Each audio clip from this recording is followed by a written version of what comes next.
ایک ایسی وادی جو جنوں، پریوں، بھوتوں اور عجیب و دیو خلقت کے مطابق جانی جاتی ہے۔ ایسا پہاڑ جہاں ہمیشہ اندھیرا رہتا ہے، چاند سورج کی روشنی وہاں تک کبھی نہیں پہنچتی۔ وہ وادی جہاں تک آج تک کوئی شخص نہیں پہنچ سکا۔ کیا یہ وادی جنوں کا دیش ہے یا کسی اور دنیا میں جانے کا کوئی پُر اس کا راستہ؟ کوہ کاف کا نام سامنے آتے ہی کوئی گمشدہ عربی کہانیاں ذہن میں جاگ اٹھتی ہے۔ ایسی کہانیاں جو بادشاہوں کی حسین شہزادیوں سے شروع ہو کر جنوں و پریوں کے زیر قبضہ ہیبت ناک قلعوں اور طلسم سے جڑی ہوتی ہے۔ ایسی کہانیوں کا مرکز عام طور پر یہ ہوتا ہے کہ فلاں ملک کی طاقتور بادشاہ کی حسین اور نرم و نازک شہزادی کو فلاں جن یا دیو نے اغوا کیا اور کوہ کاف اسی وادی کے تاریخ محل میں لے جا کر قید کر لیا۔ اس طرح کی کہانیاں ایران، ہندوستان اور عرب علاقے کے افسانوی اور ادبی کتابوں میں اہم مقام رکھتی ہیں۔ تحریری شکل میں موجود ہونے کے علاوہ یہ داستانیں سینہ بہ سینہ روایتوں کی شکل میں بھی منتقل ہوئی ہیں۔ جبل کاف یا کوہ کاف مشرقی وسطی اور عربوں کے مشہور افسانوں میں ایک افسانوی پہاڑی کا نام ہے۔ اسلامی کہانی میں کوہ کاف کو جنوں کا وطن کہا جاتا ہے جسے خدا نے چمکتے ظہور سے بنایا ہے، جبکہ ایرانی روایتوں کے مطابق یہ علاقہ شمالی کفکاف کے علاقوں میں تھا، جس علاقے کے انسانوں کے کسی حکومت نے بھی آج تک قبضہ کرنے میں ناکام رہا، کیونکہ قدیم علم نے ان بلند پہاڑی علاقوں کو اسرار میں ڈھانپ رکھا تھا۔ کوہ کاف دراصل ایک طویل پہاڑی سلسلہ ہے۔ یہ زمین کا سب سے دور دراز مکان کہا جاتا ہے، جو داستانوں میں زردشت زمین اور سیمرغ نامی پرندے کی وجہ سے مشہور ہے۔ کہتے ہیں کہ کوہ کاف سبز مرد پر مشتمل ہے، جس کے عکس نے آسمان کو سبز رنگ عطا کیا ہے۔ کوہ کاف کو جنوں کا شہر بھی کہا جاتا ہے، جہاں زمانہ قدیم میں جنات کی نسلوں میں امتیں قائم کی تھی۔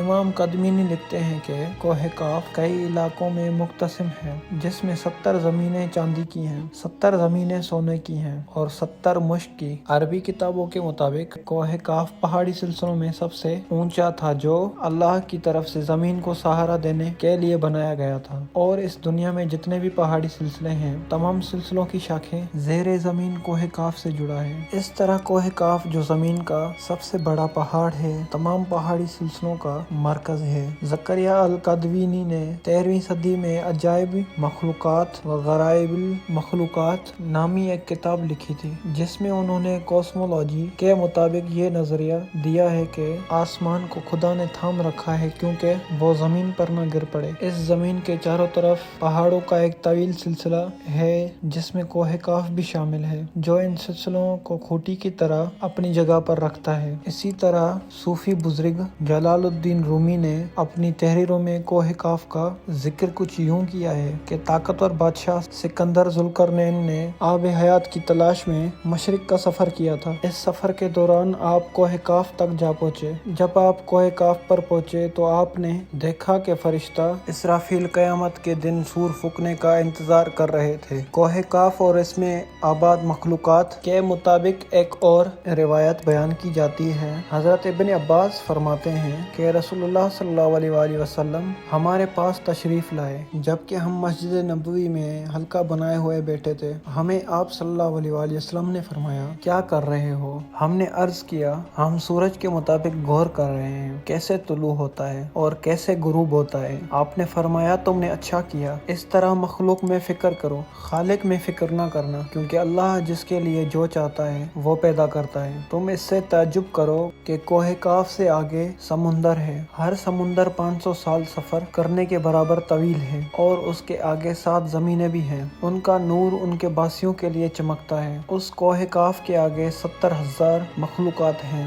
جو اڑتی ہیں، ان کو پرندوں کی شکل میں پیدا کیا گیا ہے۔ یہ مخلوق اور ان کا بچہ پیدا ہوتے ہی ہوا میں اڑنے لگتے ہیں۔ یہ اپنی تسبیح کی ادائیگی میں ذرا برابر وقفہ نہیں کرتے۔ ان کا کھانا بھی ہوا ہے، ان کا پینا بھی ہوا ہے، ان کا لباس بھی ہوا ہے، ان کے برتن بھی ہوا کے ہیں۔ وہ یہ نہیں جانتے کہ اللہ نے حضرت آدم کو پیدا کیا ہے، اور نہ ابلیس کو جانتے ہیں، اور نہ ہی ابلیس کی اولاد کو جانتے ہیں۔ اللہ نے کوہ کاف کو دنیا کے گرد تخلیق کیا ہے۔ یہ تمام دنیا اس پہاڑ کے درمیان میں ایسے موجود ہے جیسے ایک انگلی میں انگوٹھی۔ کوئی انسان وہاں پہنچ نہیں سکتا ہے، کیونکہ وہاں پہنچنے تک 4 مہینے اندھیرے سے گزرنا پڑے گا۔ یہ وہ پہاڑ ہے جہاں جہاں کوئی سورج نہیں، کوئی چاند نہیں، یہاں تک کہ یہ لوگ چاند و سورج کے بارے میں بھی نہیں جانتے کہ اللہ نے چاند یہ سورج بھی تخلیق کیے ہیں۔ جو روشنی ان تک پہنچتی ہے وہ کاف پہاڑ کی روشنی ہے، اور وہاں موجود لوگ جڑی بوٹیاں کھاتے ہیں اور ان کے بدن پر کوئی کپڑا نہیں ہوتا۔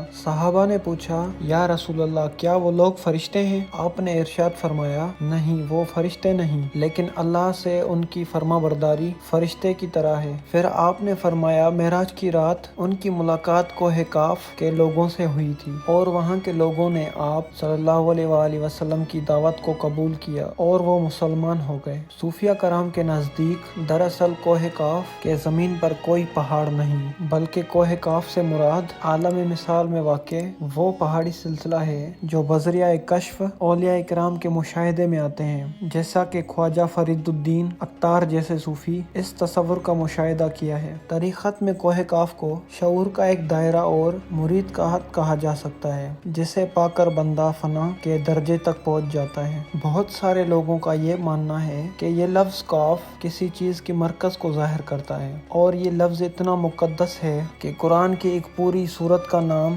سورہ کاف ہے، جو اس کوہ کاف پہاڑ کی طرف اشارہ کرتا ہے۔ اس سورہ میں اللہ کی وحدانیت اور موت، زندگی کا نظریہ پیش کیا گیا ہے۔ کوہ کاف جغرافیائی اعتبار سے ہماری اس زمین میں کہاں موجود ہے، اس کے مطابق مختلف نظریے پائے جاتے ہیں۔ زیادہ تر مورخین کا اس بات پر اتفاق ہے کہ عربی داستانوں کی کوہ کاف دراصل موجودہ روس میں قفقاز یعنی ماؤنٹ کوککس نامی ایک پہاڑی سلسلہ ہے۔ یہ علاقہ یورپی روس میں بحر اسود اور بحر قزوین کی درمیانی حصہ ہے، جس میں آرمینیا، آذربائیجان، روس اور چیچینیا جیسے ملک شامل ہیں۔ یہ علاقہ قدرتی حسن سے مالا مال ہے، جہاں جانوروں اور پرندوں کی اقسام پائی جاتی ہے۔ جھیلیں، آبشاریں اور چھوٹے چھوٹے چشمے دیکھ کر ایسا معلوم ہوتا ہے گویا جنت زمین پر اتر آئی ہے۔ یہاں انسانی آبادی بہت ہی کم ہے۔ یہ پہاڑی سلسلہ ایشیا کو یورپ سے جدا کرتا ہے۔ اگر کوہ کاف کو خلائی